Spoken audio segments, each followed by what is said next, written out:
respekt të një kërkese nga ana juaj për të sqaruar propozimet e depozituara ditë më parë në Kuvendin e Shqipërisë nga 3 deputet grupit parlamentar të Partisë Socialiste, mes tyre edhe unë.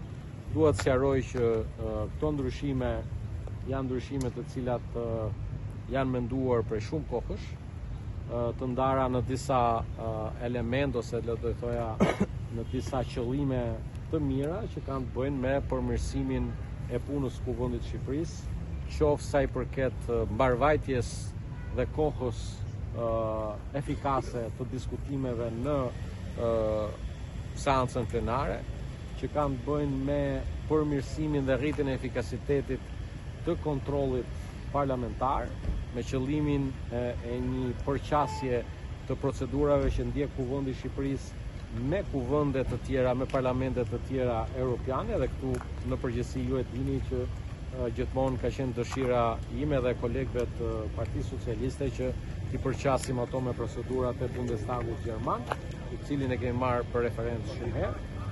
Kemi të bëjmë edhe me një problematik që lindi pas vendimit të gjykatës kushtetuese. Nuk besoj që jemi më në kushtet për ta komentuar vendimin e gjykatës kushtetuese, edhe pse ndoshta një koment do ta bëjmë pasi të kemi të zbardhur arsyetimin e gjykatës kushtetuese, por në kushtet që vetë gjykata kushtetuese në njoftimin publik që bëri pas shpalljes së vendimit i le kohë kuvendit deri në hyrjen në fuqi të vendimit gjykatës kushtetuese që le themi të zgjidhë teknikisht mbarvajtjen e punës komisionit, duke cituar vendimin e gjykatës kushtetuese që nuk ka të bëjë me numrin e komisioneve, por në një këndvështrim të tyre të lirisë së fjalës që mbetet për të arsyetuar në vendimin përfundimtar.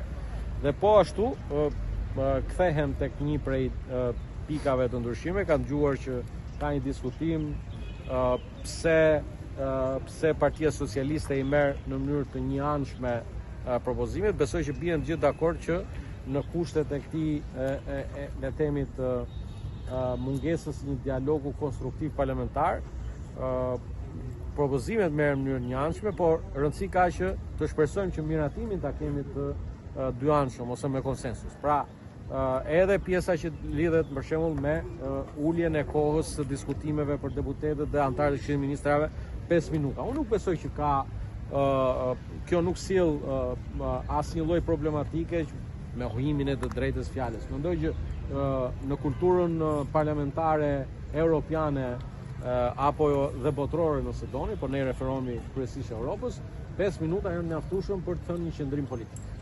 Pastaj për çështje të rëndësisë do të quaja të veçantë, për shembull sigurisht është diskutimi për përbërjen e Këshillit të Ministrave apo për buxhetin e shtetit, ju e dini që ka një përjashtim sepse mund të vendoset për kohë të caktuar. Pra mund vendoset që një diskutim 2 ditë ku koha e fjalës për deputetët të jetë 10 minuta apo edhe më shumë. Kjo është një gjë që ja le mundësi kuvendit. Por për çështje të procedurës përditshme, miratohet një ligj ose një ratifikim i një marrëveshje. Dhe gjithë e dim që në asnjë prej rasteve ai 10 minutë nuk përdoret për çështjen që është në diskutim. Ju do thoni po edhe 5 minutë nuk do të përdoret atë. Po le të synojmë që ta përqasim punën e kuvendit me disa norma dhe me disa rregulla.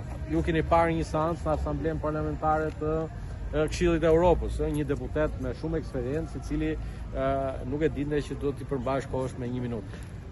Zoti Balla është tashmë prej disa javësh nuk keni një qendrim në lidhje me çështjen e zëvendës kryeministres Balluku, ndërkohë që as ditën e sotme nuk është futur në rendin e ditës në seancë parlamentare. A do të veproni me imunitetin e saj si në rastet e tjera që i keni votuar pa hezituar, megjithëse tashmë po arrin dhe afati 3 muaj që përcakton? Tani unë këtë çështje e sqarova në diskutimin tim në seancë plenare. Mos u shqetësoni televizioni Syri për këtë çështje, është gjitha në përputhje të plot edhe pra qytetarëve, jo vetëm Syrit. Është në përputhje të plot me ju e keni çështje prioritare.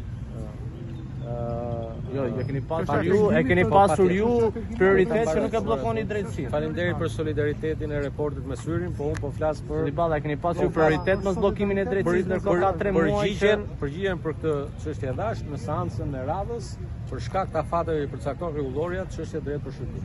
Zoti Balla, kam 3 pyetje në lidhje me propozimin tuaj për ndryshimin rregullore. Pyetja e parë lidhet me atë çfarë ju tha që nuk ka ndryshime të njëanshme, por shpresoj të votohen në mënyrë të njëanshme. Në vitin 2000 shpresoj të votohen bashkërisht. Pra duke ju imponuar opozitës me propozimin tuaj.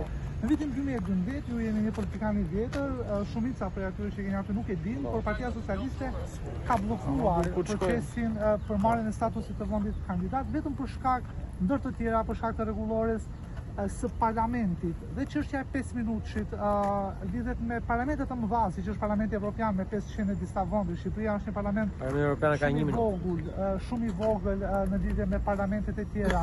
Pra, cila është logjika politike që kërkoni ta impononi opozitës pa duke i çuar ju propozimet e duke thënë hajde votoni ju? Pra pse nuk keni ulur paraprakisht për ta diskutuar me zotin Bardhi ose me përfaqësues të tjerë? Ulja bëhet pasi ke një dokument për të diskutuar. Kështu që shpresoj që ftesës së zotit Peleshi për të ulur do t'i përgjigjet e pala tjetër pozitivisht për të ulur. Pyetja e dytë lidhet me raportimet e institucioneve të pavarura në Parlamentin e Shqipërisë. Ju tani më e keni zhvendosur raportimin e institucioneve nga 2 komisionet përgjithëse, pra Komisioni i Ligjeve dhe Ekonomisë janë më shumti, te komisioni drejtuar nga zoti Xhafaj, cili është propozimi juaj thotë në mënyrë shumë të qartë se nuk do të raportojnë më te Komisioni i Ligjeve ose te Komisioni i Ekonomisë ose te komisionet përgjithëse, por tek gënjeshtër. Je duke gënjur publikisht. Jam duke lexuar propozimin tuaj, mund ta lexojmë. Atëherë ti je duke gënjur publikisht dhe unë po të kthej përgjigje publikisht. Atëherë ta mbaroj lutem, ta mbaroj. Atëherë po, sepse thatë jo, nuk ja kemi hequr. Gjithçka ndodh në komisionin përgjegjës do të vazhdoj një lloj sikur ka ndodhur deri tani pa u prekur fare. Dhe ndërkohë sa i përket rezolutës, në rast se ka rezolut apo rekomandimeve që lidhen me shqyrtimin e tyre në seancë, ato do të shqyrtohen edhe në komisionin e nismave qytetare të monitorimit institucional. Por dhe deklaroj me përgjegjësi të plot, asnjë prej kompetencave të komisioneve përgjegjëse tradicionale, Komisioni i Çështjeve Ligjore, Komisioni i Ekonomisë dhe Financave, Komisioni për të Drejtat e Njerëzit, nuk prek. Do të vazhdoj siç ka qenë. Kjo është e vërtetë. Zoti Balla, duke rikthyer tek çështja e Balluku, Bashkimi Evropian e cilson është në traditën e televizionit report për këto gabime. Bashkimi Evropian e cilson kyç hetimin e zonës Balluku dhe mos pengimin e drejtësisë për të bërë punën e saj. Keni një koment duke qenë se siç e thash ka për 3 muaj rrien afatet ligjore për këtë kërkesë. Tani unë u avash përgjigjen, të gjitha afatet do të respektohen. Tani nuk kam diskutuar. Ha pyetje. Mos u zini me njëri tjetrin, unë jam gjithmonë i disponueshëm për pyetje. Faleminderit. Jo, përgjigje pra. Pastaj kisha edhe pyetje të Afati do përcjell. Kisha edhe pyetje të tretë për procesin e integrimit.